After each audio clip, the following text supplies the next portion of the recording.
Welcome to how to delete Instagram account in another device. So in this video we are going to show you how to delete Instagram account in another device.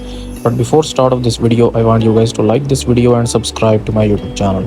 So first of all, what you're going to need to do, you will just simply open up the Instagram app.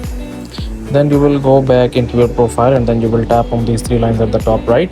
Then you will go into settings and privacy, and then from here you will go into the accounts center, and then you will go into password and security, and here you can see this option where it says saved login. So simply tap on it and then select the account which you want to see your saved logins. So I will select my Instagram account, and now it will show me all of the accounts here, basically in all of the devices in which my Instagram account is logged in. So right now my this Instagram account is currently logged in this only in this phone, so that's why it's not showing me any separate phones.